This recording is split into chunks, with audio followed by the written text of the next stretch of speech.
Bismillahirrahmanirrahim. Assalamualaikum warahmatullahi wabarakatuh. Alhamdulillahirrabbilalamin. Wassalatu wassalamu ala rasulamin wa ala alihi wa ashabi wa man sara ala nahji ilaumiddin. Pemirsa dan pendengar Roja TV dan juga Radio Roja, muliakan Allah SWT. Alhamdulillah kembali di pagi menjelang siang ini, di hari Jumat, di hari yang penuh berkah, insyaallah. Kita kembali kita kembali jumpa dalam membahas tentang faedah-faedah dari sejarah Islam, yang mana dalam pembahasan yang lalu kita sudah sampai pada pembahasan tentang masa pemerintahan Khalifah Al-Ma'mun, yaitu dari salah satu dari Khalifah Bani Abbasiyah, yaitu Khalifah yang ketujuh. Saudara-saudaraku yang mulia, kita akan bahas sebelum kita membahas sekilas tentang masa kekuasaan Al-Ma'mun, di mana di masa Al-Ma'mun ada tiga hal yang sangat penting kita bahas. Pertama, perkembangan ilmu yang luar biasa, namun ada sisi yang negatifnya dalam perkembangan ini. Kemudian yang kedua adalah yaitu kekuatan kekuasaan kaum muslimin di masa Al-Ma'mun, sehingga pada tahun 215 sebagian besar dari wilayah-wilayah bangsa Romawi itu dapat dikuasai oleh kaum muslimin. Walaupun sebelumnya ada hubungan baik antara kaum muslimin dengan bangsa Rom, yang di mana dalam masa perjanjian perdamaian itu terjadi pertukaran ilmu dan segala macam hubungan bilateral, ekonomi dan lain sebagainya. Namun ketika bangsa Rom melakukan hal-hal yang merusak perjanjian itu, dan akhirnya Al-Ma'mun memperlihatkan keberanian kaum muslimin dan kekuatan kaum muslimin, dan pada tahun 2015 Hijriah itu Ma'mun melakukan pembalasan dan merebut beberapa wilayah bangsa Romawi yang mencoba juga menceplok kekuatan Islam, dan sampai pada tahun 218 Ma'mun tetap berjihad di sana sehingga meninggal di sana di Tarsus, ya, di daerah perbatasan, dan beliau meninggal dalam suasana sedang dalam berjuang, ya, mengawal pasukan beliau. Nah, itu sekilas akhir di sana. Namun di masa pemerintahan beliau ada satu peristiwa yang sangat melukai hati kaum muslimin, yaitu terjadinya permaksaan doktrin, tragedi doktrin Al-Quran Al-Quran dikatakan makhluk. Al-Quran dikatakan makhluk. Pembahasan ini akan kita bahas sedikit, karena begitu banyaknya faedah-faedah ilmiah yang tersimpan di dalam pembahasan ini. Banyak sekali pembahasan ini, yaitu di antara faedah ilmiahnya yang pertama adalah seperti umpamanya asar al-bid'ah ala al-sunnah. Betapa bahwa al-bid'ah itu jika mereka memiliki kekuasaan, mereka akan betul-betul menindas dan menguasai memaksa al-sunnah secara keras, ya, dan mereka menggunakan kekuasaan untuk menyebarkan pahamnya dan memaksa secara kejam. Ini satu pelajaran kenapa ulama sangat mewaspadai munculnya bid'ah dan berkembangnya paham-paham bid'ah dalam Islam, karena akan mencabik-cabik persatuan umat Islam dan akan membawa fitnah yang luar biasa. Sebelumnya, ya, kita sudah tahu bagaimana perkembangan Islam di masa setelah terbunuhnya Khalifah Utsman bin Affan. Muncullah banyak aliran dan firqah-firqah, paham-paham. Nah, di masa Al-Ma'mun suatu paham yang sangat terkenal itu paham Mu'tazilah, yang dibawa oleh beberapa tokoh-tokoh sebelumnya yang mereka tidak mampu menunjuk gigi di masa pemerintahan Harun al-Rashid, yang begitu tegas terhadap orang-orang yang mencoba mengotak-atik ajaran valid dari ajaran Islam, usul-usul dari ajaran Islam, seperti Basal Marisi, kemudian Ibnu Abi Du'ad, dan juga Abu Huzail al-Allaf, ya, dan beberapa tokoh-tokoh yang lainnya. Nah, tetapi mereka berhasil, ya, mempengaruhi Al-Ma'mun.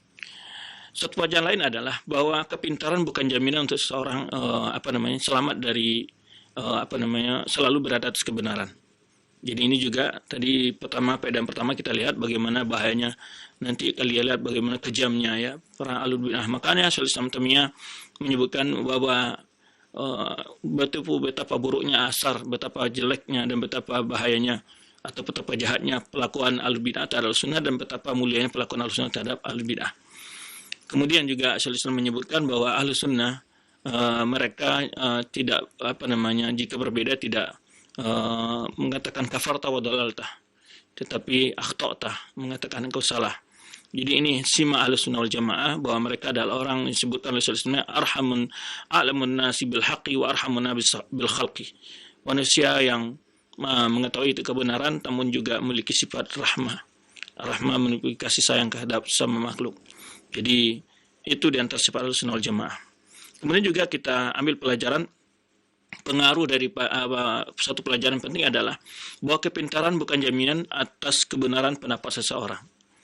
Jadi tetapi maka ulama menyebutkan yu'ta, yakni seseorang yang pintar tapi tidak memilih paham yang benar, maka ulama kita mengatakan yu'ta zaka'an walam yu'ta zagaan. Jadi diberi kepintaran namun tidak diberikan kebersihan suci jiwa yang bersih. Nah, kita lihat Al-Ma'mun memang cerdas, ya, memang cerdas orangnya.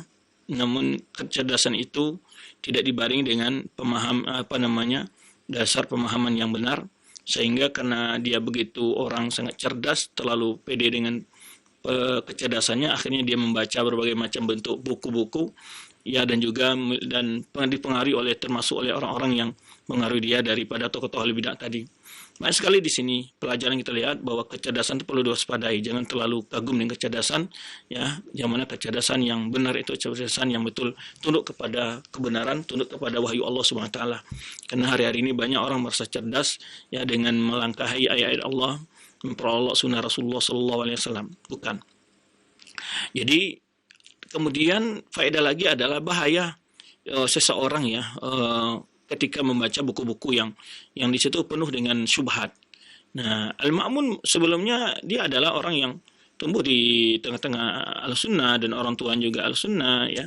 Ya, artinya berakidah yang benar, tapi karena setelah ya semakin setelah dewasa, setelah dia berumur gitu, ya, berkuasa, sering membaca, kemudian dia tidak pilih-pilih apa yang dia baca. Kemudian juga pengaruh temannya, dan ini juga pelajaran lain betapa buruknya pentingnya seorang penguasa itu punya orang-orang penasehat yang jujur, yang benar, ya. Karena kita lihat ketika yang mengelilingi penguasa seperti Ma'mun ini adalah tokoh-tokoh Ahlul Bidah daripada Ibnu Abi Du'ait tadi, Basal Marisi, ya, Abu Zail Al-Alaf dan lain sebagainya, dari tokoh-tokoh Sumama, dan mereka mempengaruhi, ya, membisikkan kepada khalifah untuk mendoktrin kaum muslimin dengan pahamnya mereka. Nah, kemudian juga ada pelajaran, ya, di situ terdapat bagaimana pengaruh akidah seorang pemimpin terhadap rakyatnya, gitu. Maka memang penting, ya, seorang pemimpin, ya, kita pilih orang yang berakidah yang benar, karena memang berbahaya.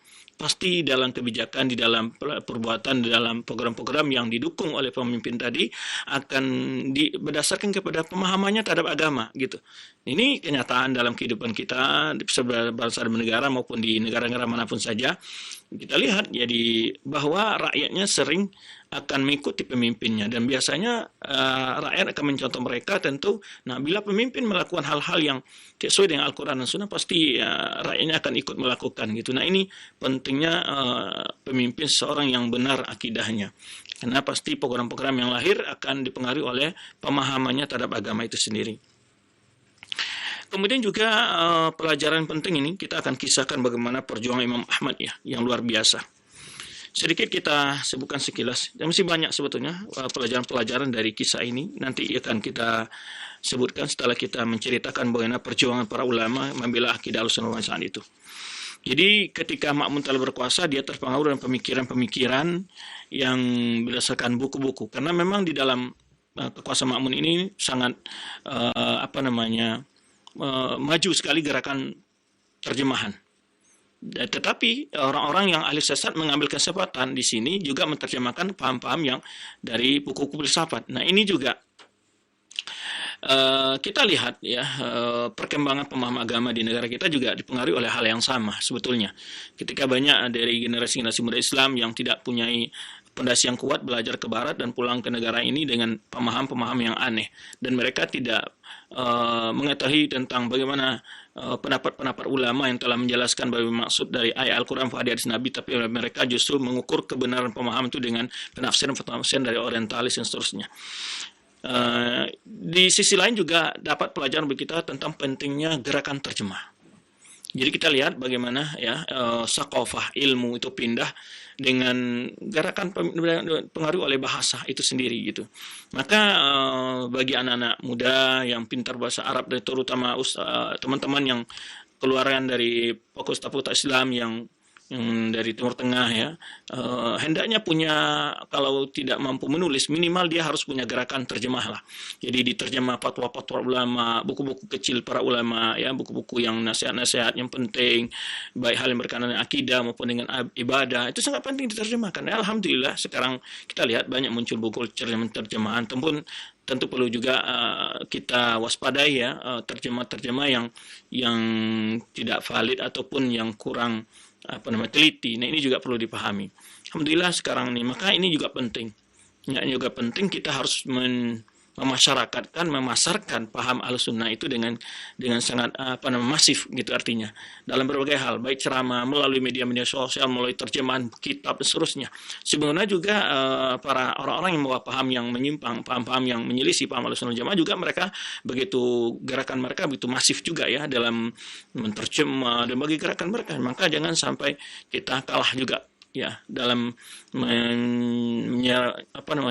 menyampaikan paham Ahlussunnah Jamaah kepada masyarakat. Mesti kita juga punya gerakan yang masif dalam berbagai lini ruang gerak masyarakat, ya, melalui pendidikan kah, melalui dakwah kah, melalui media sosial kah, melalui ekonomi kah, melalui apapun saja kita harus masukkan pesan-pesan akidah yang benar di dalamnya, paham Ahlussunnah yang benar di dalamnya. Jadi juga kita lihat pentingnya gerakan terjemah di dalam mengembangkan ilmu ya. Jadi salah satunya kita lihat pengaruhnya sangat besar ya. Dan oleh sebab itu suatu hal yang sangat penting sekarang ini juga kita menerjemahkan ceramah-ceramah para ulama ya, buku-buku mereka ya, supaya umat lebih percaya, dan kita menghubungkan umat dengan para ulama dengan cara menerjemahkan kitab-kitab mereka dan cara-cara mereka. Ini juga barangkali masukan kepada kita yang kepada ikhwan yang sudah memiliki kemampuan ya, tentu yang kemampuan yang ahli dalam bahasa Indonesia juga ahli dalam bahasa Arab ya, terutama begitu. Supaya kenapa? Karena sehingga terjemahan itu juga bahasanya tidak kaku gitu ya, sehingga seakan-akan kita membaca bahasa Arab kalau terjemahannya, tapi juga harus bagaimana dengan menerjemah dengan bahasa yang menarik dan menyenangkan dan mudah dipahami begitu. Jadi banyak sebetulnya kita lihat ya dari pelajaran dari ini semua, kisah ini sebetulnya kita lihat pentingnya gerakan menerjemah kitab itu diantaranya. Nah, tadi kita jelaskan setelah itu ketika sebetulnya gerakan ini, paham ini, makmun ini sudah terpengaruh dari semenjak 212 disebutkan para ulama, namun terjadinya pemaksaan itu secara drastis dan secara masif itu pada tahun 218 ya, 218, di mana Ma'mun menulis kepada gubernurnya yang bertugas di Baghdad ketika dia berada di berjuang di garis depan melawan Romawi di daerah Tarsus sana, daerah Syam ya. Dia menulis kepada sebagai orang yang ditugaskan ya oleh dia di Baghdad, yaitu namanya Ishaq bin Ibrahim. Dia tulis surat ini untuk mengumpulkan para ulama dan memasarkan dan mendoktrin para ulama dan bertanya kepada mereka apa keyakinan mereka tentang Al-Quran. Dan ini mulai dari surat pertama sampai 3 kali ya, sampai 3 kali. Kemudian pertama diceritakan dipanggil 7 orang ulama min kibar masyayikh jumhur. Jadi ada 7 ulama senior yang dipanggil pertama sekali. Di antaranya disebutkan yaitu dipanggil oleh Ishaq bin Ibrahim ini ya, setelah Ma'mun menyuruh untuk memanggil, karena semenjak tahun 212 sampai 218 itu doktrin itu tidak bisa diterima di tengah masyarakat, dan tidak ada ulama yang yang merekomendasi dan tidak masyarakat pun tidak menoleh ke paham seperti itu gitu maksudnya. Jadi karena memang para masyarakat waktu itu masih ulama yang banyak, kemudian mereka juga tetap dengan para ulama, jadi mereka tak terjangkau, tidak mampu dijangkau oleh paham-paham yang berusaha mempengaruhi akidah mereka. Nah ini juga pentingnya umat selalu dekat dengan para ulama, dan ulama juga harus selalu mengawasi akidah umat. Sehingga para tokoh al-bid'ah yang bersama Al-Ma'mun ini ya itu berusaha terus, akhirnya mereka berusaha menggunakan kekuatan kekuasaan. Pada tahun 218 itu Ma'mun secara tegas memerintahkan kepada gubernurnya yang dia sebagai yang menjabat tugas sementara karena dia berjuang di garis depan.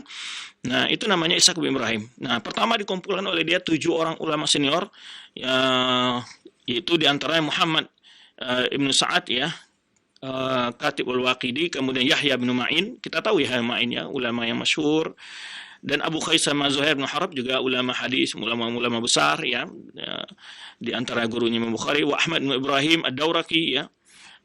Kemudian lalu ditanya, disuruh oleh Ma'mun untuk ditanya masing-masing mereka yang 7 orang ini bagaimana keyakinan mereka tentang Al-Quran, bahwa mereka harus menjawab bahwa Al-Quran itu ada makhluk. Kemudian ahdarahum Ishaq bin Ibrahim darau, dia datang ke istananya Ishaq bin Ibrahim, yaitu gubernur yang diperintahkan oleh Ma'mun waktu itu.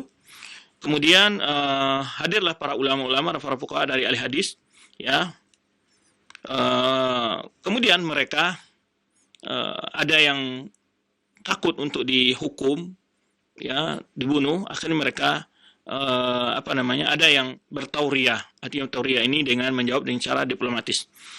Kemudian kali kedua juga ditulis lagi surat oleh Al-Ma'mun setelah balasannya disebab oleh Ishaq bin Ibrahim menjelaskan bahwa sebagian besar ulama tidak menerima doktrin itu, dan Ma'mun mengirim surat yang lebih tegas lagi ya. Kemudian mulai ada ancaman. Yang ketiga ini mulai ancaman ya, jika dia tidak boleh mengajar, dipecat dari jabatan jika seorang qadhi dan berbagai halnya, dan dia tidak beri jatah dari kalau ada uang intensif dari pemerintah tidak dapat. Nah, kali kedua ini kumpulan 30 orang ulama ya. Kemudian di antara dialog yang disebutkan kepada seorang ulama namanya Bashar bin Ibn Walid ya, ditanya oleh Ishaq bin Ibrahim, apa pendapatmu tentang Al-Quran? Ya, kemudian dia katakan, engkau sudah tahu bagaimana pendapatku yang aku sampaikan kepada Amirul Mukminin, maksudnya kepada Ma'mun. Ini bukan sekali, kata dia, jawab oleh dia. Qala faqad tajidu min kitabi Amirul Mukminin ma tara. Ini engkau sudah silakan baca yang telah saya jawab dari surat dari Amirul Mukminin ya.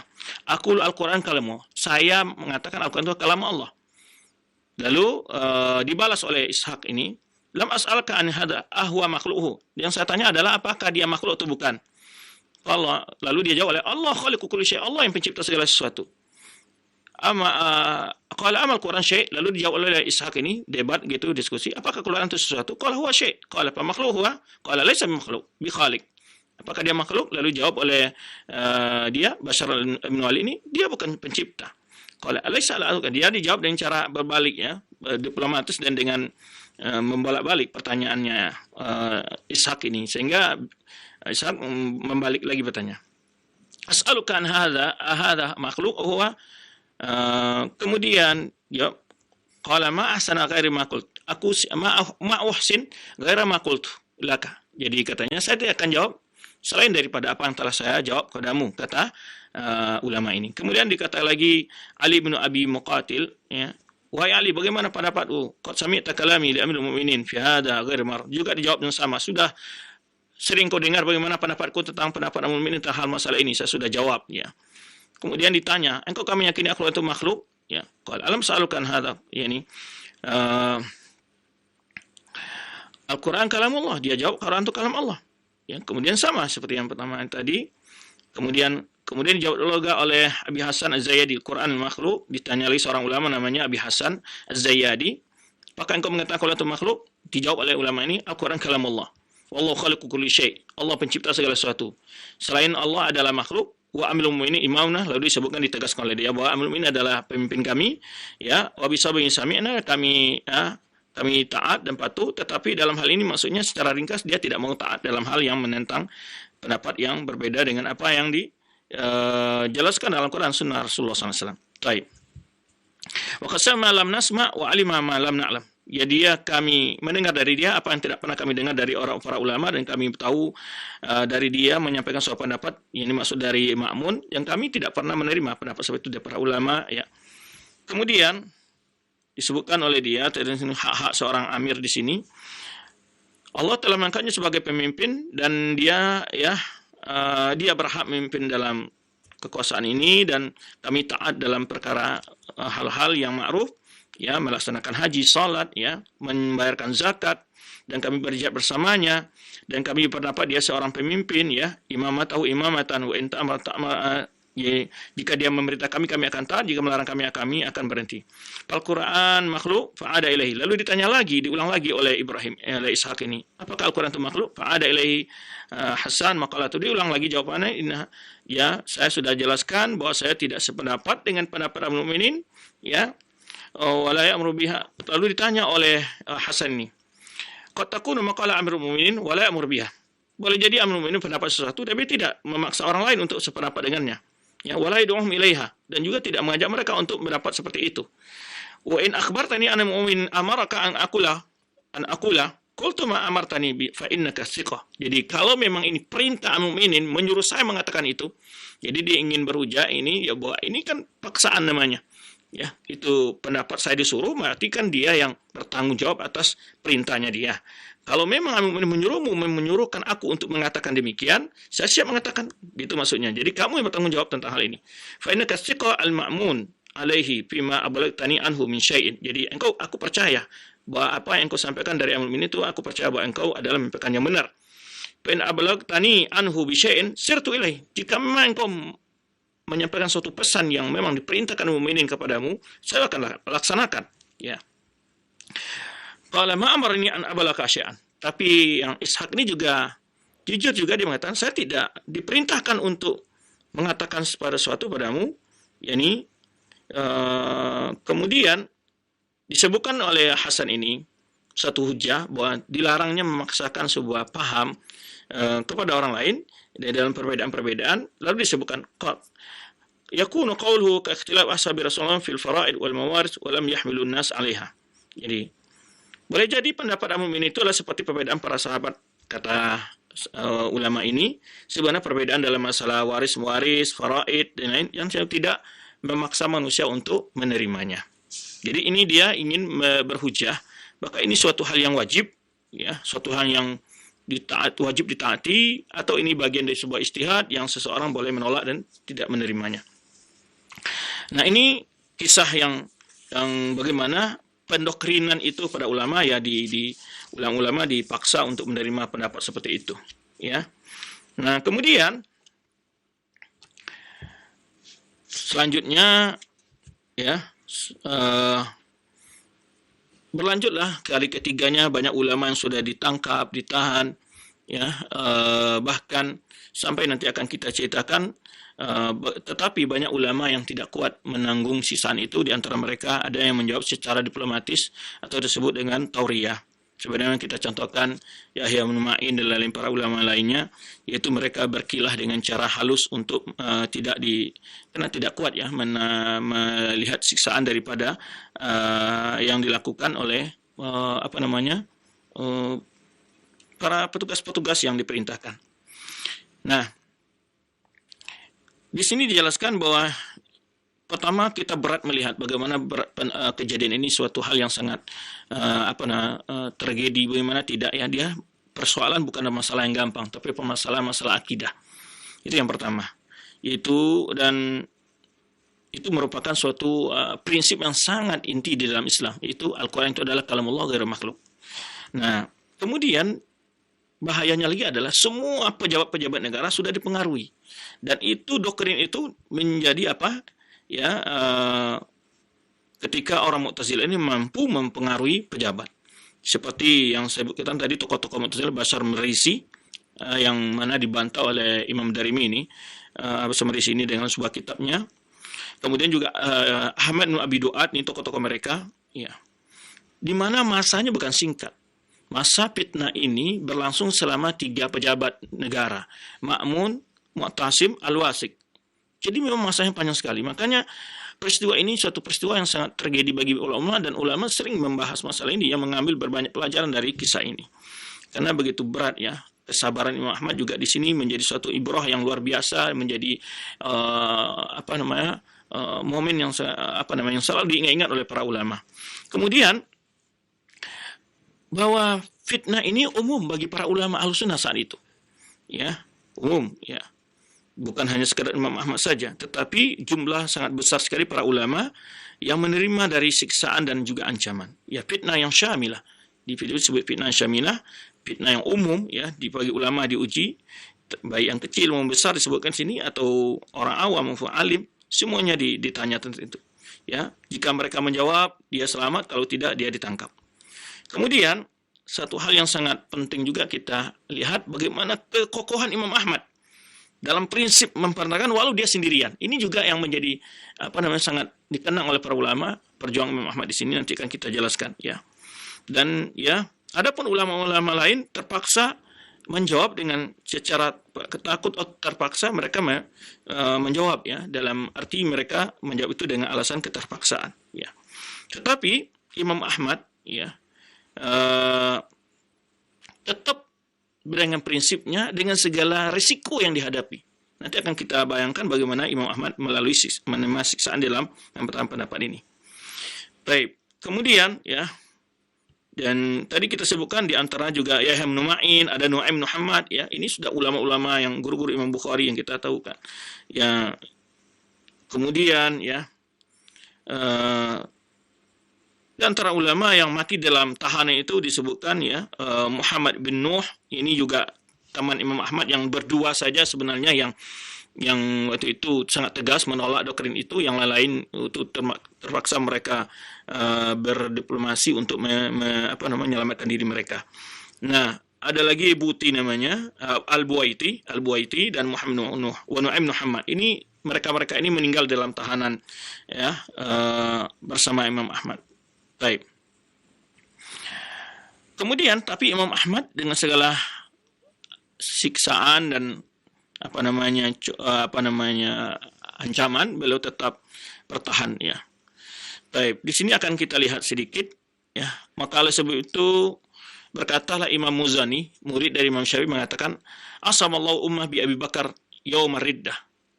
Allah telah menyelamatkan umat ini melalui Abu Bakar pada waktu hari pada saat masa Yaumur Riddah. Yaumur Riddah ini adalah ketika setelah wafat Rasulullah banyaknya orang-orang Arab yang murtad. Nah, waktu itu Abu Bakar Siddiq lah yang mempertahankan Islam ini untuk memerangi dari orang-orang murtadin itu. Ini pujian dari murid Imam Syafi'i yaitu Al-Muzani. Kemudian Abi Ahmad ya Ibnu Hanbal yaumal mihnah. Ini sering diulang para ulama ibarat ini. Asamallahu al-ummah bi Abi Bakar yaumar riddah ya, wa bi Ahmad bin Hanbal yaumal mihnah. Yaitu yaumal mihnah ini adalah maksud adalah di mana Allah telah menyelamatkan umat ini dalam dua kondisi, melalui dua orang yang pejuang, itu Abu Bakar di saat terjadinya masa banyak orang-orang gerakan murtad dari Islam ya, kemudian juga di saat doktrin kemudian perjuangan Imam Ahmad mempertahankan akidah al-sunnahnya di saat doktrin tragedi Al-Quran dikatakan makhluk. Baik. Kemudian bagaimana awal kejadian fitnah ini sebentar kita jelaskan tadi ya, di mana tokoh-tokoh alul bid'ah dari kelompok Al-Mu'tazilah saat itu mampu mempengaruhi ya Khalifah Ma'mun ya, dan mereka tentu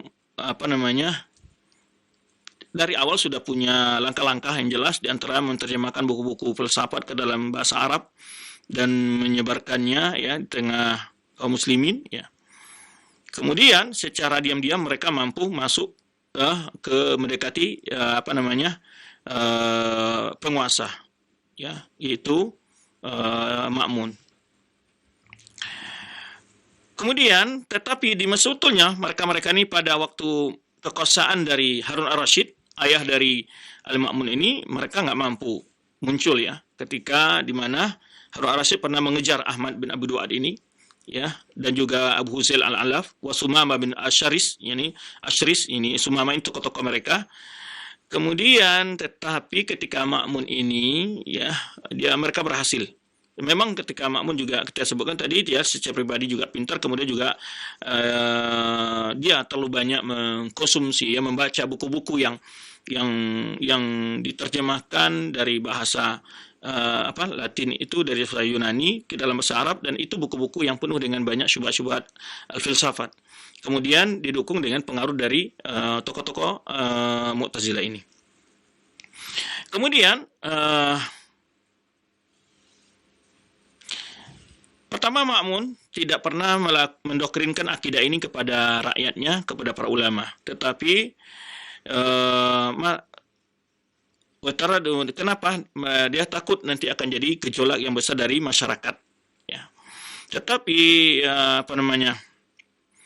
falamma ra'a i'radul ulama an qaul bi bid'atihi, ya, ketika ulama tidak peduli dengan bid'ahnya, tidak ada yang dapat dipengaruhi oleh dia, maka Ahmad bin Abi Du'ad dan Bashar Marisi ya memberikan masukan kepada Al-Ma'mun untuk memaksa ulama menerima doktrin tersebut. Nah, jadi yang kekuasaan tangan besi lah istilahnya ya.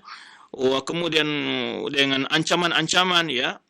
Kemudian pada tahun 218 itulah Ma'mun menyuruh, yaitu pimpinan dari, kalau kita sekarang Kapolri-nya, yaitu sebagai atau pimpinan yang dia pejabat ibu kota waktu itu yang dia tugaskan karena dia berjihad di medan perang, itu namanya Ishaq bin Ibrahim. Dia kumpulkan semua para fakih, para ulama dan ahli hadis, dan kemudian mereka didoktrin ya. Kemudian dia bacakan kitab Ma'mun kepada siapa? Kepada para ulama tersebut. Barang siapa yang tidak mau, ya imma diancam, diputus bantuan, dan dipecat dari jabatan, dan segala semacamnya. Nah, tetapi ya kita akan lihat bagaimana Imam Ahmad di sini. Ketika Imam Ahmad dan orang-orang ulama lain bersamanya dibawa ke istana, ya.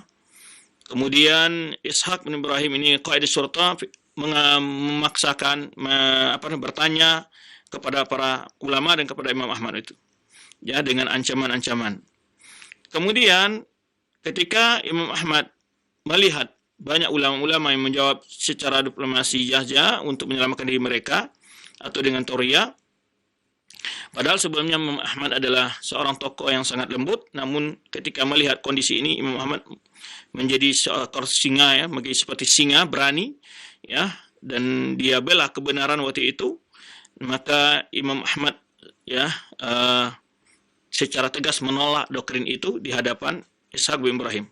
Kemudian dia tetap mengajar manusia di masjid, belajar seperti biasa ya. Kemudian banyak masyarakat juga bertanya kepada Imam Ahmad tentang ulama-ulama yang lain, bagaimana kondisi mereka, tapi Imam Ahmad menyembunyikan pandangan ulama lain tadi yang dipaksa untuk menerima doktrin itu. Jadi Imam Ahmad, subhanallah, banyak sekali pelajaran di sini. Imam Ahmad tidak mau membocorkan kondisi ulama-ulama yang menjawab dan menyetujui doktrin Al-Quran itu sudah makhluk, tidak disebarkan kepada majlis taklimnya karena menjaga kehormatan para ulama tadi. Maka disebutkan di sini ya, para banyak di dalam majlis beliau ditanya bagaimana jawaban para ulama-ulama dalam masalah ini. Maka Imam Ahmad tidak menjelaskan ya siapa-siapa saja mereka yang sudah dipaksa untuk menerima doktrin itu ya. Kemudian tujuannya apa ya, supaya umat tidak hilang kepercayaan kepada ulama tadi, dan karena Imam Ahmad tahu bahwa mereka menjawab itu bukan karena dasar keyakinan, tapi karena ada paksaan. Nah, kemudian namun isu itu tetap menyebar, akhirnya menyebarlah isu banyaknya ulama-ulama yang sudah ditangkap ya. Kemudian diketahui oleh masyarakat siapa yang menjawab, siapa yang tidak menerima doktrin itu. Nah, kemudian wasal akhbar imtihan lil Khalifah Ma'mun wa kana waqtuha muqiman bi Tarsus al-hudud. Jadi sampailah berita bagaimana ketegasan Imam Ahmad dalam pendiriannya ya, maka Ma'mun menjadi marah ya terhadap Imam Ahmad. Kemudian dia minta kepada Ishaq bin Ibrahim tadi untuk mengkumpulkan ulama sekali lagi dan menguji mereka semuanya dan mengancam ya. Dan akhirnya hanya 4 ulama yang ya tidak mau dia dipaksa untuk menerima itu, kecuali hanya 4 orang ulama yang tidak mau, di antara Imam Ahmad, Muhammad bin Nuh, kemudian ada lagi namanya Al-Qawariri, kemudian Wassajadah. Kemudian pokok Ishaq bihasbi, lalu mereka berempat ditangkap. Kemudian diancam akan disiksa dan akan ditahan, ya. Kemudian 2 orang akhirnya terpaksa saja menyerah, ya. Itu namanya Sajadah dan Qawariri ini. Kemudian dikeluarkan ke mereka 2 dari tahanan. Kemudian tinggal hanya Ahmad dan Muhammad bin Nuh. Kemudian setelah itu Ishaq bin Ibrahim ini jadi atau semacam pimpinan tadi, gubernur tadi yang mengaporkan lagi kepada Khalifah Al-Ma'mun. Ada 2 orang yang telah membandel lah gitu bahasanya kan, yaitu Imam Ahmad dan Muhammad bin Nuh. Maka Khalifah meminta untuk mengirim Imam Ahmad dan Muhammad bin Nuh ini untuk dibawa menghadap, langsung dibawa ke Tarsus sana dari Baghdad. Nah, kemudian keduanya diikat, ya, dan dibawa, ya, ke Tarsus, ya. Kemudian Ma'mun mengancam akan menghukum, ya, mereka dengan hukum pancung begitu. Nah, kemudian dalam perjalanannya dibawalah Imam Ahmad dan Muhammad bin Nuh ini dari Baghdad ke Tarsus. Ya, yaitu ada yang menyebutkan dia di bawah, tahukah antum bagaimana cara bawanya? Itu semacam orang bawa barang di kuda, ya, gitu ya kan. Ada sebelah sini ada karungnya, sini ada karung. Jadi mereka berdua ini dimasukkan di karung. Jadi ditaruh di atas keledai atau di atas kuda gitu, atau unta, dia taruh begitu. Cara bawanya begitu dalam perjalanan. Dibawa ke Tarsus. Dalam perjalanan banyak sekali kejadian-kejadian yang membuat mereka semakin teguh. Ya, ini. Kemudian ada wadalat aidan ala anna nas kanat kulluha wara imam. Ini menunjukkan setiap orang yang di jalan menyambut Imam Ahmad, menyaksikan Imam Ahmad di bawah, ya. Banyak sekali orang yang mendukung Imam Ahmad saya itu wa yu'idu in kanat la tubliku lahu syai'an, dan mendukung Imam Ahmad walaupun tidak memiliki apa-apa. Ya, hanya menyaksikan begitu saja, tidak bisa berbuat apa, Imam Ahmad di bawah itu. Kemudian faqabalahu birrahbah mawdi'ala syatil furan ala bu'd mi'an barasah min Baghdad. Ada suatu tempat namanya Rahbah, yaitu dengan jarak 100 farsakh atau 100 km atau lebih lah, ya, dari Baghdad.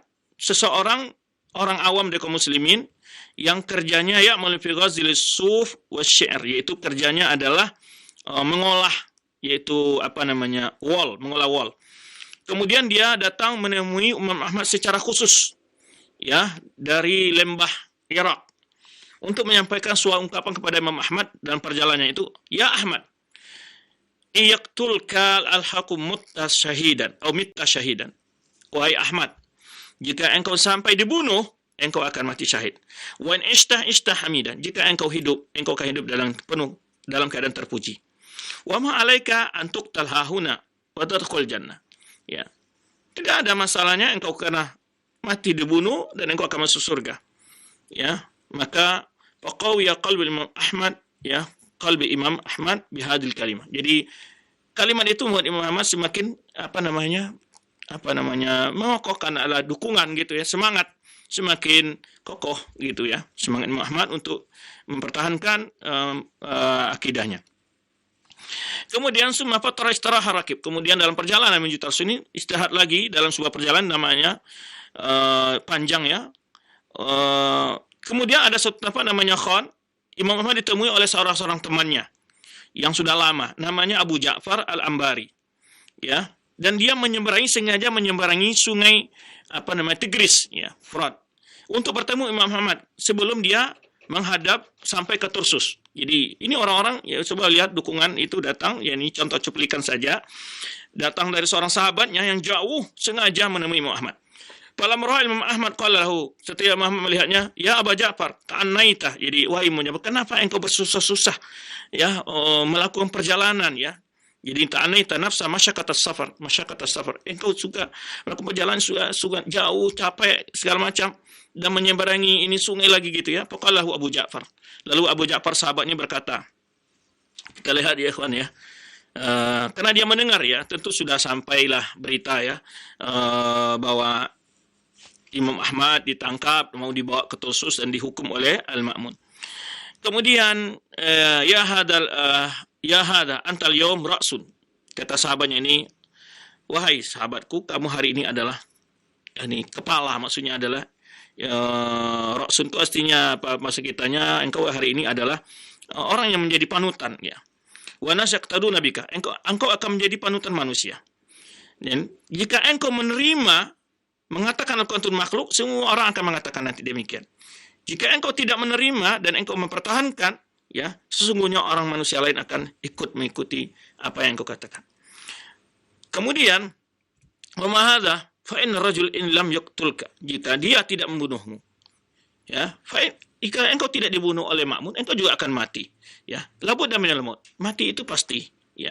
Fatakila wala tajib, bertakutlah kepada Allah, jangan sampai mau menerima doktrin itu.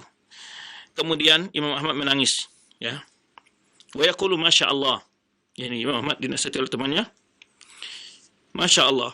Summa qala ya Abu Ja'far, ya, a'id alayya. Kemudian Imam Ahmad meminta lagi. Ini ya ikhwan, ya. Satu faedah di sini adalah ketika kita sedang dalam ujian, di dalam cobaan, dalam kondisi itu kita butuh dukungan sahabat. Ini inti di sini. Dan ini juga bagaimana persahabatan yang sejati. Jadi kita butuh dukungan. Imam Ahmad, siapa Imam Ahmad? Orang yang ilmunya tinggi, ya, tahu bagaimana mati di jalan kebenaran itu adalah syahid. Imam Ahmad tahu itu. Tapi kadang-kadang kita kan beda mendengar dari orang lain. Untuk kita, ketika kita sedang lemah, ada penguatan, itu luar biasa hikmahnya. Macam Imam Ahmad minta, ya Abu Ja'far a'in alayya. Wahai Abu Ja'far, tolong ulangi ungkapanmu itu, ya. Wa Ahmad yabki, Imam Ahmad menangis.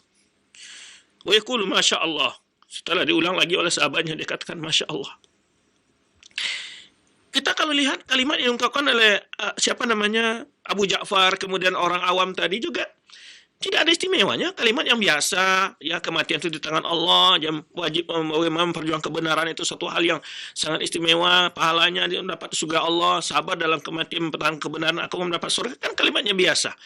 Tapi kalimat ini bila diucapkan ketika seseorang, ya, walaupun Imam Ahmad seorang imam, tapi ketika kalimat itu dia dengar dari yang lain, dia merasa suatu hal yang, ya, teringat lagi ilmu-ilmu, ya, karena kita kalau dalam kondisi pikiran dalam sedang ditekan, kemudian fisik sedang keadaan lemah, kadang-kadang kan kita lupa atau kita butuh diingatkan, ya. Maka Imam Ahmad ketika mendengar perkataan dari saudaranya ini kan tidak terlalu kalimat-kalimat yang biasa sebetulnya, ya, kita dengarkan gitu, ya.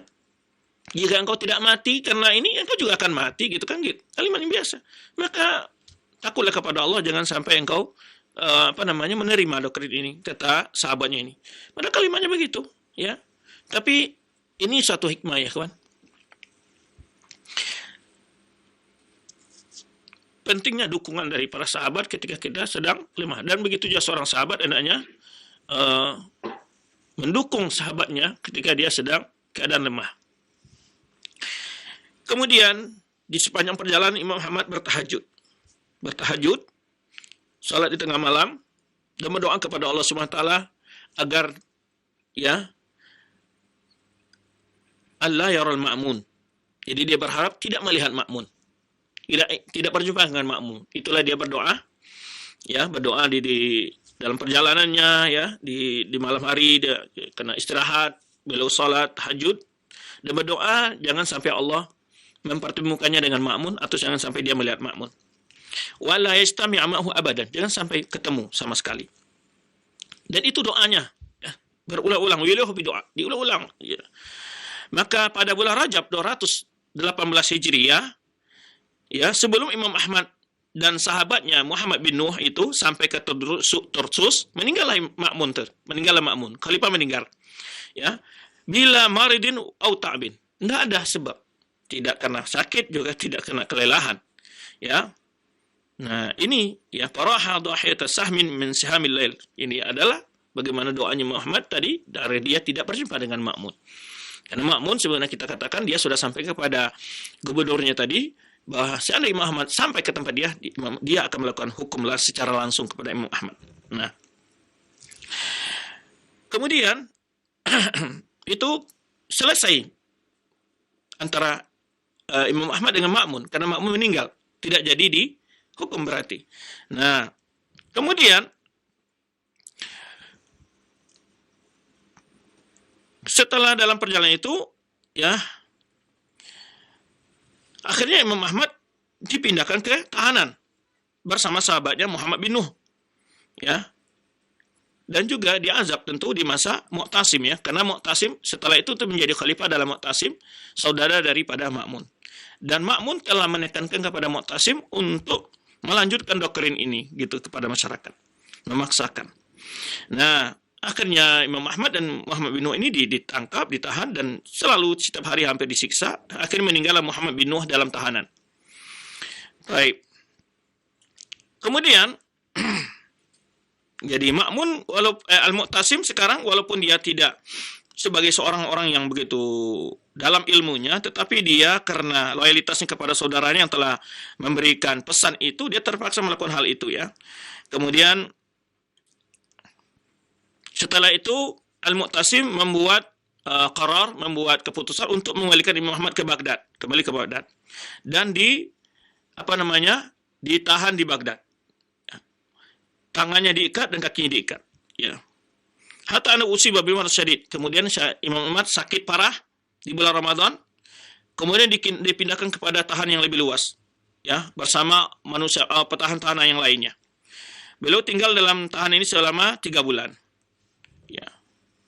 Kemudian selama dalam tahanan, yaitu tokoh-tokoh orang Mu'tazilah itu tetap berdatangan untuk mendebat Imam Ahmad, ya. Ya'tunahu wahidan tadul wa akhar liyunadhiru fi khalqil Quran, untuk berdebat Imam Ahmad, ya. Kemudian Imam Ahmad semakin diperkuat di dalam ikatannya.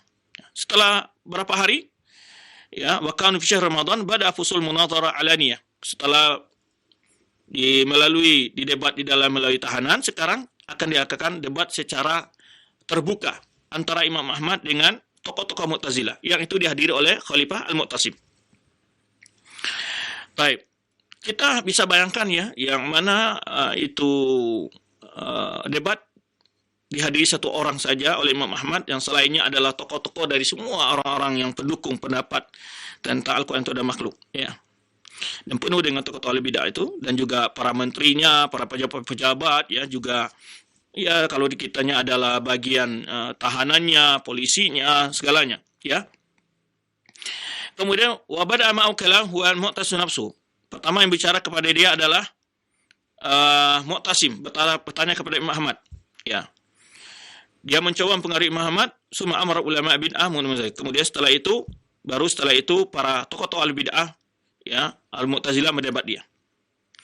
Tapi Imam Ahmad dapat membatalkan hujah-hujah mereka semua. Imam Ahmad cukup mengatakan kepada mereka, tolong tunjukkan satu ayat, satu hadis, atau perkataan sahabat yang menunjukkan tentang benarnya apa yang mereka katakan itu. Mengatakan Al-Quran itu adalah makhluk. Tetapi mereka seru berdebat dengan kaidah-kaidah orang filsafat dan ahlul kalam. Ya, misalul ard wal jauhar wa syai'il wujud wal adam. Ya. Kemudian akhirnya hujah mereka tidak mempan. Imam Ahmad cuma atuni syai' min kitabillah wa sunnatur rasulih. Saya cukup berikan saja satu ayat atau satu hadis dari Rasulullah SAW untuk menerangkan masalah ini. Nah, kemudian waktu itu Qaid Syurta, yaitu kalau kita Kapolri atau itu pimpinan polisinya waktu itu adalah Abdurrahman bin Ishaq, anak daripada Ishaq bin Ibrahim yang sebelumnya, ya. Nah, Abdurrahman bin Ishaq ini itu orang membela Imam Ahmad. Nah, beda dengan ayahnya, kan. Dia berkata kepada khalifah, ya Amirul Mukminin, berkata kepada Mu'tasim ini, dikatakan, hai Mukminin, saya telah mengenalnya semenjak 30 tahun. Kata siapa? Abdurrahman bin Ishaq ini. Ini juga kita lihat, ya, ada juga orang baik di situ. Ini ayahnya adalah penyiksa para ulama, tapi anaknya ini membela Imam Ahmad. Wa inna ta'atak, dan dia ini orang yang berpendapat bahwa wajib taat kepada engkau, baik haji maupun jihad bersamamu. Wa innahu alimun, dan dia seorang alim. Wa innahu faqihun, dia seorang orang yang ahli fikih. Walakin fil mawqib kana Ahmad bin Abu Duat asyadun nas. Tapi walaupun di situ dibela oleh Abdurrahman bin Ishaq ini, di sini ada Ahmad bin Duat, tokoh Mu'tazilah yang selalu manusia yang sangat getol mempengaruhi Mu'tasim, ya, agar Mu'tasim membunuh Imam Ahmad ini, ya, dan mengatakan ini adalah kafir dan mubtadi dan sesat, gitu. Nah, kemudian stamar hadi muntazar alaih 3 hari bersamanya, itu pada bulan Ramadan. Imam Ahmad tetap dengan pendiriannya, dan para pendebat-pendebat di sekitar Imam Ahmad kalah dengan hujah-hujahnya. pada hari yang keempat, ya, Mu'tasim jadi bosan dengan menghadiri perdebatan itu selama 4 hari, ya. Kemudian, namun Ahmad bin Abi Du'ad tokoh Mu'tazilah tetap saja mempengaruhi dia, sampailah yaitu ancaman untuk dipukul dan disiksa, ya. Kemudian hadirlah para pencambuk, ya. Kemudian Imam Ahmad diikat dengan 2 kayu, ya, 2 kayu begitu, tonggak gitu, dicambuk gitu. Coba yang sama antum. Faja'al yadahu wa huwa samit, ya. Fa khuli'at yadahu. Jadi sampai tangan beliau patah. Ya, wa idza ma akhadha Mu'tasim syafaqa. Ketika itu Mu'tasim menyaksikan merasa kasihan. Kemudian juga kagum dengan pendiriannya, keteguhannya. Tetapi Ahmad Abi Du'ad, ini melihat nih kejamnya tokoh Balu Bid'ah ini, tetap saja mengatakan kepada Mu'tasim, ya mukminin, jangan sampai engkau biarkan dia. Ya. Kemudian akhirnya Abi Du'ad tetap saja mempengaruhi Mu'tasim. Ya. Akhirnya Imam Ahmad tetap jadi disiksa. Kemudian, ya, hakadha tabala sab'ata asyhur sautan, sampai 17 kali cambuk. Ya, kemudian Mu'tasim berdiri lagi mendekat Imam Ahmad. Ya. Wahai Ahmad, kenapa engkau mau menyiksa diri? Alama tuqatil nafsak. Ya. Atas apa engkau bersiap untuk dirimu dibunuh? Ya, wa ini wallahi alaika la syafiqun. Ya, saya ini kasihan. Kemudian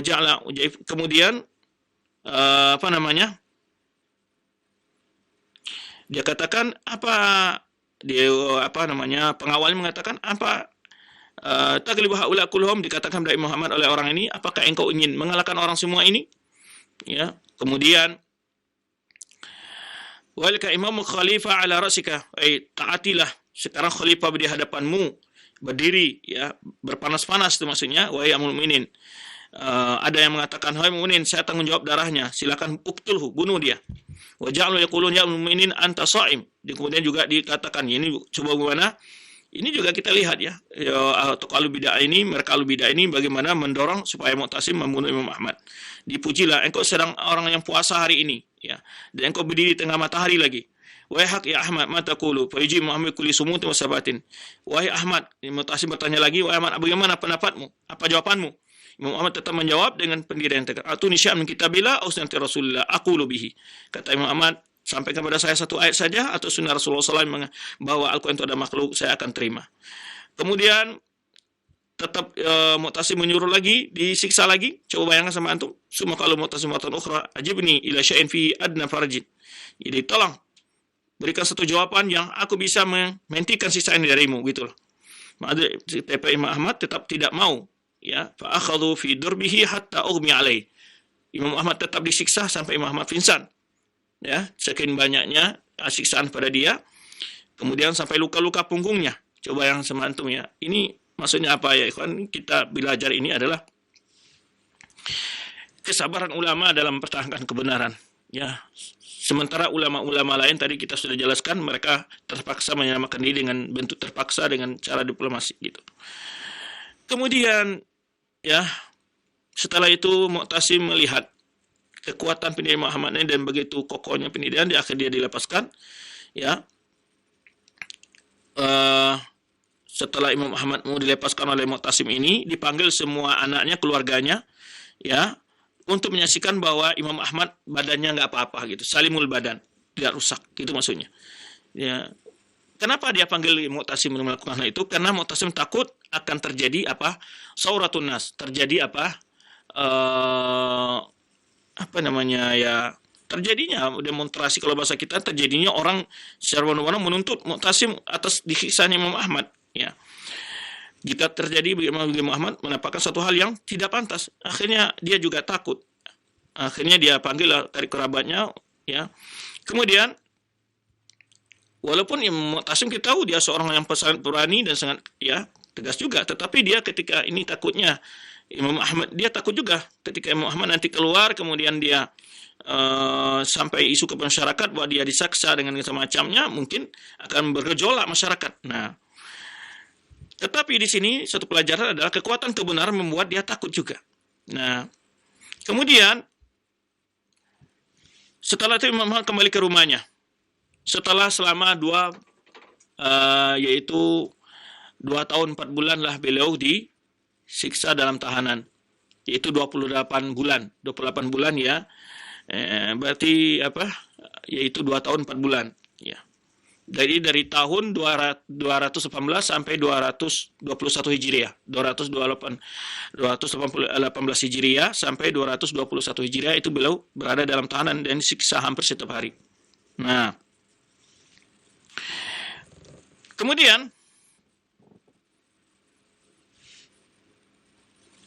walaupun Mu'tasim ya demikian, setelah melepaskan Mu'tasim juga sebetulnya tidak terlalu muknian, tidak terlalu dengan ya puaslah dengan pendapat orang-orang Al-Mu'tazilah ini, itu karena sampai menyiksa dan segala macamnya gitu kan. Wa kana yuwadu an tulaksara Ahmad bila darbin, dan dia sebetulnya ingin membebakas Imam Ahmad tanpa ada siksaan. Tetapi ru'usud dalal agarru sadrahu. Tetapi yang membuat dia melakukan itu adalah masukan-masukan dorong-dorong daripada Ahlul Bid'ah tadi. Ini yang kita katakan betapa bahayanya Ahlul Bid'ah dan ketika mereka mendekat kepada penguasa. Ya, wa asyal ghadabu hatta aqdama ala jinayah darbi Ahmad. Ini yang menyebabnya Mu'tasim tadi terpancing untuk menyiksa Imam Ahmad. Lidzalika faqad qala Imam Ahmad fi halin min hadin jinayah. Imam Ahmad memaafkannya sama sekali. Ya, wa dzalika yawman anja'ahu khabar fathu Amuriyah sana 223, yaitu ketika datang kabar tentang penaklukan kota Amuriyah oleh Mu'tasim melawan Romawi, ya Imam Ahmad menyatakan halal, yang tidak, bahkan disebutkan dari riwayat ada melihatkan bahwa Ma'mun, walaupun Imam Ahmad mengatakan dalam ungkapannya, barang siapa mengatakan Al-Quran itu adalah makhluk, maka dia kafir. Ini juga satu faedah bagi kita, bahwa dibedakan antara kalimat hukum al-mutlaq dengan hukum muayyan. Ini yang sering dijadi syawahid oleh para ulama ketika tentang bicara masalah syurut takfir. Ya. Kan Imam Ahmad, semua ulama mengatakan, lihat dalam riwayat Imam Bukhari menulis sebuah kitab Khalqu Af'al Ibad, itu menulis dengan banyak riwayat sekali di situ. Ya, dan juga Imam Darimi dalam buku bantahnya Barsamarisi, kemudian juga usul Tiqad al-Sunnah karan al-Lakai dan Al-Ibana karan Ibnu Battah, Al-Ibana Syariah karan Al-Juri, dan Kitab Sunnah karan Ibnu Abi Asim dan Al-Khallal. Itu penuh dengan riwayat ulama mengatakan barang siapa mengatakan Quran itu makhluk, maka dia adalah kafir. Tetapi sedangkan apakah Imam Ahmad mengkafirkan Ma'mun? Apakah Imam Ahmad mengkafirkan Mu'tasim? Apakah Imam Ahmad mengkafirkan Mu'tasim? Enggak. Kenapa? Karena beda antara hukum mutlak dan hukum muayyan. Makanya Imam Ahmad tetap saja mendoakan Mu'tasim, mendoakan Ma'mun, dan juga salat di belakangnya. Nah, ini satu faedah yang juga dalam kisah ini, makanya ulama banyak mengambil faedah dan kisah bagaimana menerapkan usul akidah Ahlussunnah dalam kondisi seperti ini. Walaupun pemerintah memaksa melakukan suatu kekejaman, ya dia tetap seorang alim bersabar dalam masalah ini, tapi dalam hal yang sama dia tidak menuntut bela hak dirinya dengan cara melanggar ajaran Al-Quran, ajaran sunnah Rasulullah SAW. Kalau seandainya Imam Ahmad ketika itu mengatakan kepada masyarakat, pada murid-muridnya yang nanti akan kita sebutkan, ya ada orang datang kepada Imam Ahmad waktu itu setelah beliau dikeluarkan, ya ini disebutkan di sini, ya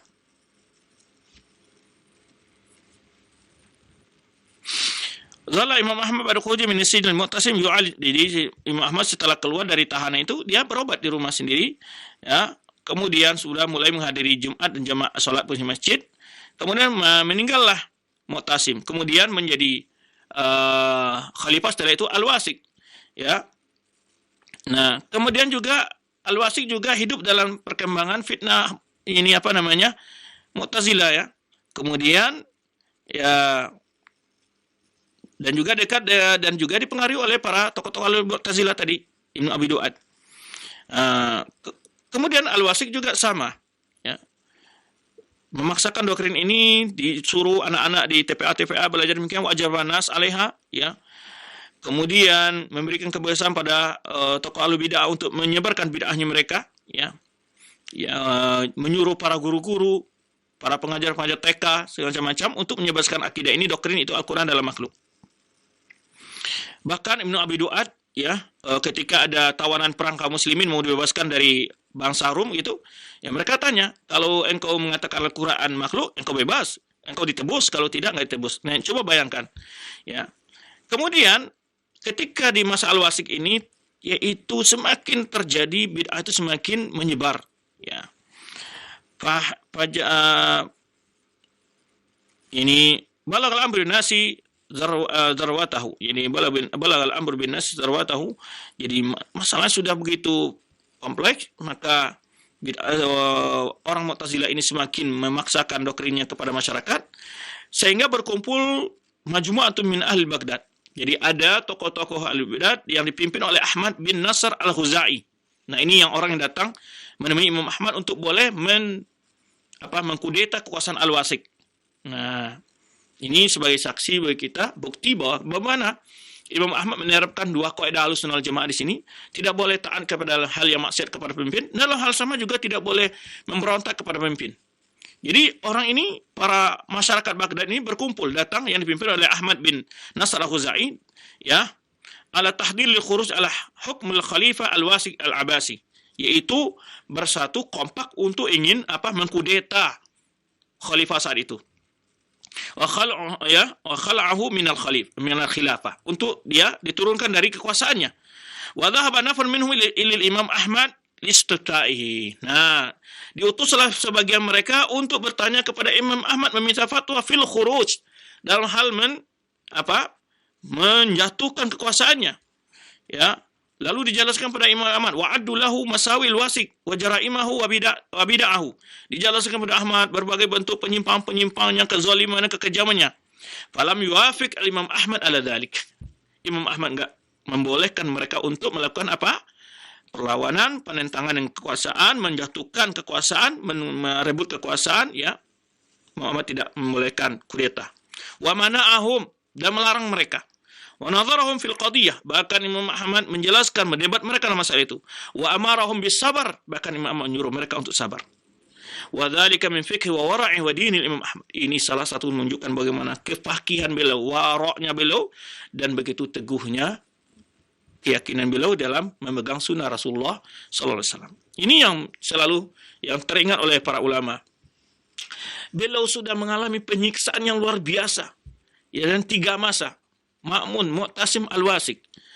Banyak terbunuh para ulama, dan terus dengan doktrin ini bergulir terus. Sampai pada titik terakhir, ya, ada sekelompok orang di Baghdad ingin mengkudeta, menggulingkan kekuasaan. Ingin cabut kekuasaan dari Al-Wasik. Tapi Imam Ahmad, beliau berjalan sesuai dengan sunnah Rasulullah SAW. Beliau teguh dengan keyakinan Ahlussunnah wal Jamaah. Di antara akidah Ahlussunnah wal Jamaah di sini yang sangat penting beliau terapkan adalah taat kepada penguasa. Selama penguasa itu tidak kafir, ya, memang kita tidak boleh taat dalam hal yang maksiat, dalam hal yang salah, dalam hal yang keliru, yang bertentangan dengan hukum Allah. Imam Ahmad tidak mau taat. Dalam waktu yang sama Imam Ahmad pun tidak mengajak orang untuk, walaupun terjadi penyimpangan yang begitu berat dalam akidah, Imam Ahmad tidak mengajak orang untuk mengkudeta, ya, menjatuhkan penguasa. Ini suatu ibrah yang selalu konsekuensinya Ahlus Sunnah dalam akidah mereka. Inilah selalu dikenang oleh para ulama dalam bagaimana penerapan saat wajib taat, ya, kepada penguasa. Sampai saat itu coba bayangkan, ulama dipecat dari segala jabatan mereka, disiksa dan segala macam, ya. Segala bentuk intimidasi terjadi bagi ulama yang tidak mau menerima doktrin Al-Quran itu ada makhluk. Bayangkan sama antum. Ya, namun dalam waktu yang sama Imam Ahmad tidak membolehkan orang untuk melawan penguasa. Nah, ini suatu pelajaran-pelajaran yang diambil dari sini, ya, sebagai fakta yang nyata dalam sejarah bagaimana ulama Ahlussunnah wal Jamaah menunjukkan kepada umat dalam memegang prinsip Ahlussunnah wal Jamaah. Dalam satu prinsip beliau teguh, tidak mau mengatakan Al-Quran itu ada makhluk. Dalam prinsip lain pun teguh pula tidak mau melawan kepada penguasa dengan cara mengkudeta, menjatuhkan kekuasaan dan meruntuhkan kekuasaan dia. Nah, ala raqmi min al-adha wal ittihad wal adab asyadid, walaupun apa yang dialami oleh beliau, pengusiran, penyiksaan dan azab yang begitu keras yang dialami oleh Imam Ahmad dalam penguasa yang kejam itu, ya.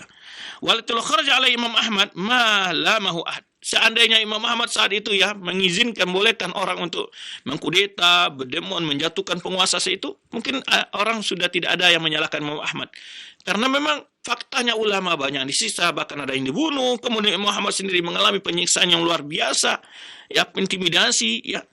Namun subhanallah, beliau tidak membela dirinya. Dia adalah membela agama. Dia membela akidah.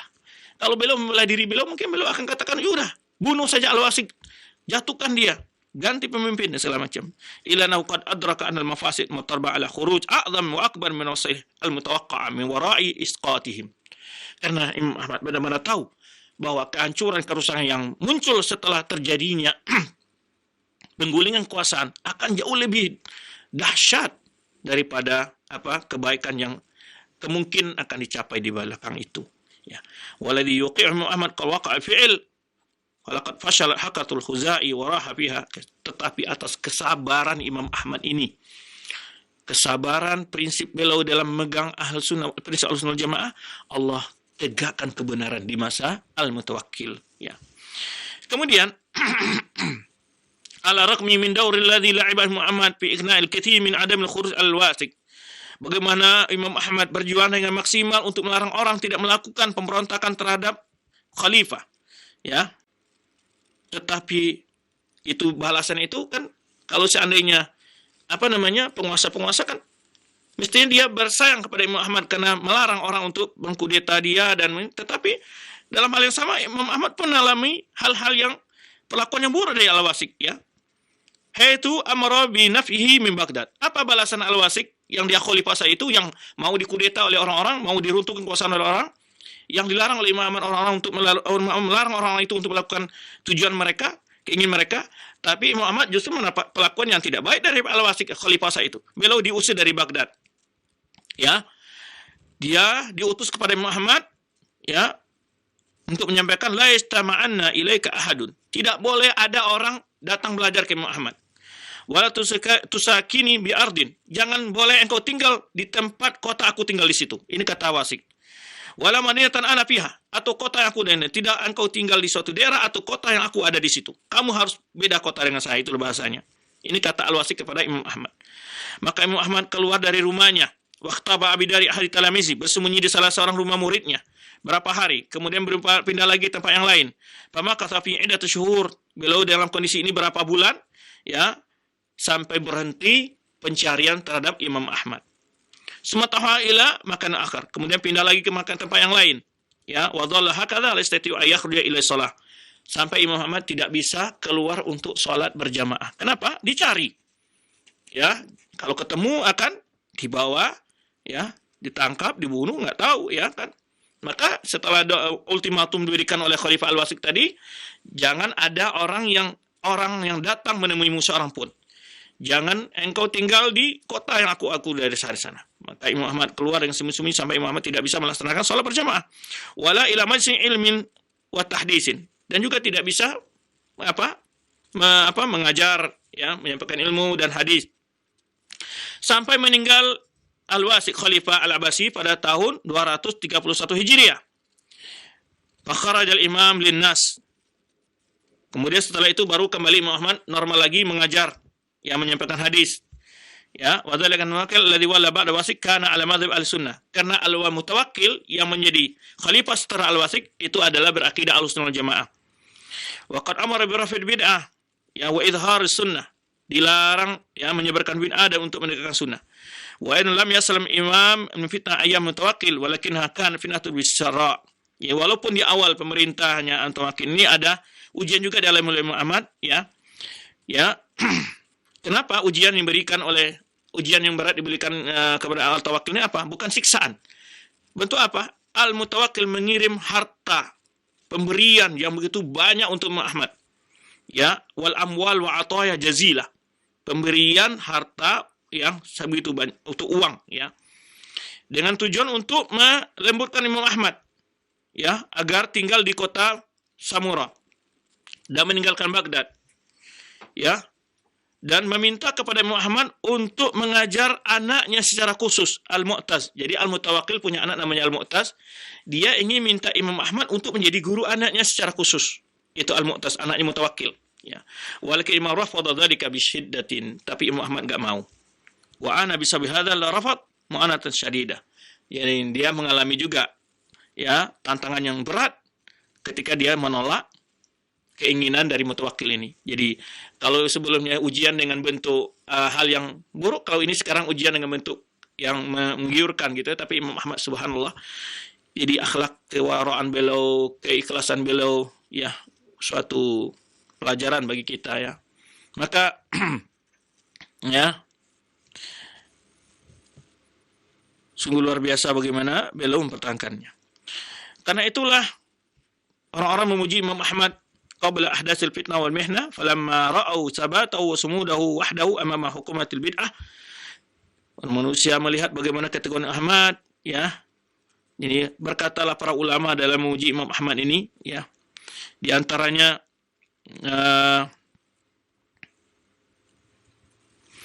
disebutkan di sini berkata Qutaibah bin Sa'id khairu ala zamina Ibnu Mubarak tsumma ala syab. Kata Qutaibah bin Sa'id, sebaik-baik orang yang hidup di zaman kami adalah Ibnu Mubarak, kemudian orang ini yaitu Ahmad bin Hanbal.